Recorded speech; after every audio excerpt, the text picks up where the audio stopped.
Shares of WOW Unlimited have begun trading today, the latest player in the growing children's content market. Joining us now is Michael Hirsh. He's the Chief Executive Officer of WOW Unlimited. Michael, good to be with you again. Thanks so much for joining us. Thanks for having me today. You and I spoke a number of months ago now. This, of course, was in the works. It's now trading your company. Give us a bit of an update in terms of what was happening then and where we are today. Sure. So since I saw you last, Yes. The story so far is that we closed the financing that was the backbone of this deal. We also closed all the business terms of our contracts for the deal. So now we're WOW Unlimited officially. And really excited to be entering the market that way.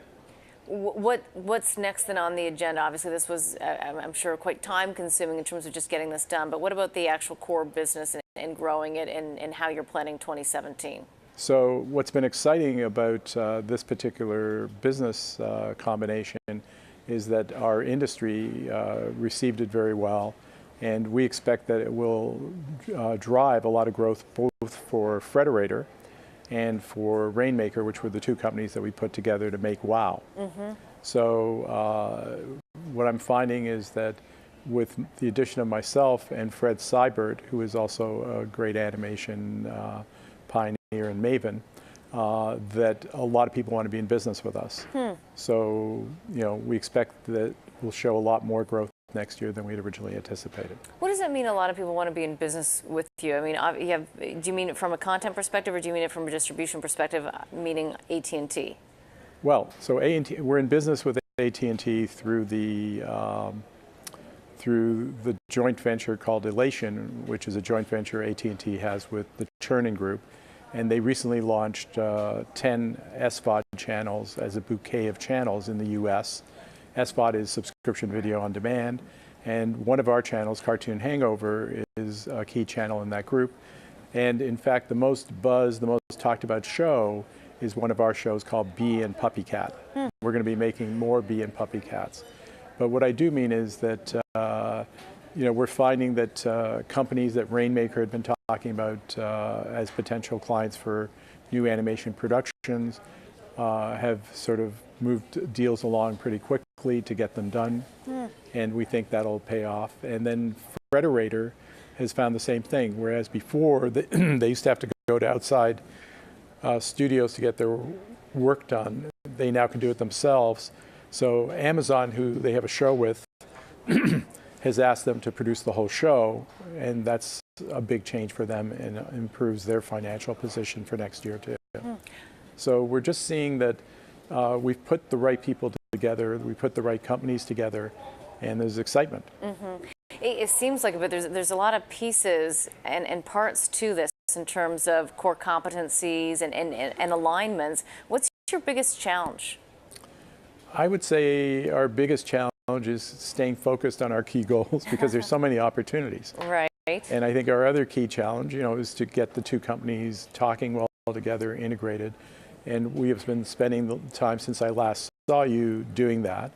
And we had a great Christmas party last week in Vancouver, which the Frederator people came out for, which I came out for with my colleague here, Neil Chakravarty. Bob Ezrin, our vice chairman, came out for it. So we had a really good turnout.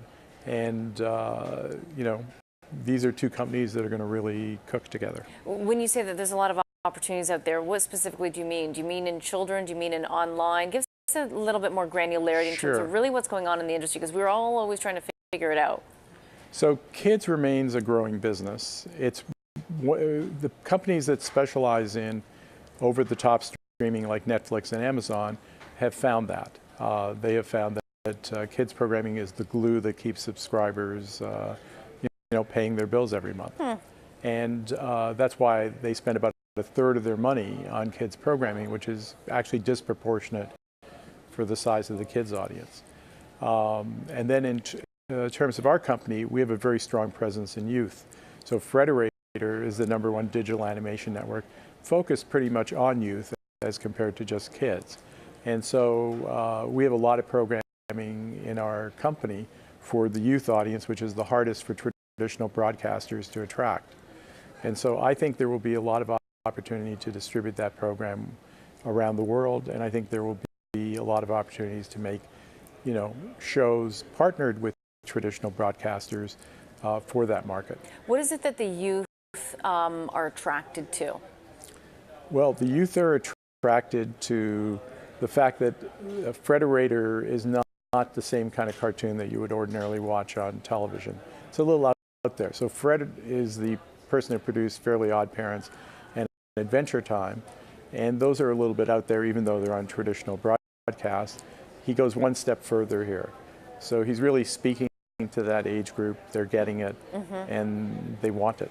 But what is it that attracts youth right now? Like what's the message, or I mean, as an example, I mean, completely different, but still children focused. I had Spin Master and the Spin Master CEO on the other week, right? And Hatchimals, and I wouldn't know that Hatchimals would be so popular that one could sell for $30,000 on eBay apparently, and that they'd be sold out. So I'm just trying to understand. You have to be in the head of a child or a youth to really understand why it is that this content works. Why is that? Especially if you're an investor, right? You can't just invest in something when you don't understand it. Well, I think you do it on the basis of the track record. So Fred Seibert has this great track record for this audience. He started his career with MTV Networks and created the branding for MTV Networks that everybody who grew up with MTV knows.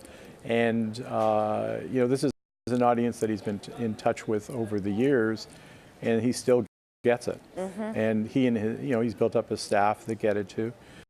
In terms of look, it's a little bit fresh, and it speaks to that audience. It doesn't look like a Saturday morning cartoon. It looks like something that kids would watch on their mobile.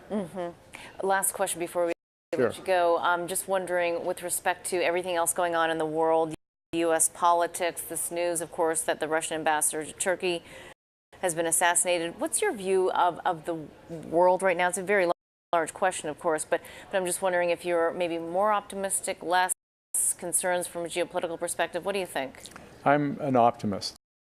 Otherwise I wouldn't be in business. So I think that we've seen more troubled times. These are times with trouble, but there have been times that were much more troubled. I think that we have through the media tremendous awareness of what's going on. We have it's hard to imagine that something is going to happen somewhere that we aren't aware of and can't do anything about. So I'm a big believer in the future. All right, we'll leave it there. Nice to see you as always. Thank you very much. Thanks for having me. Thank you.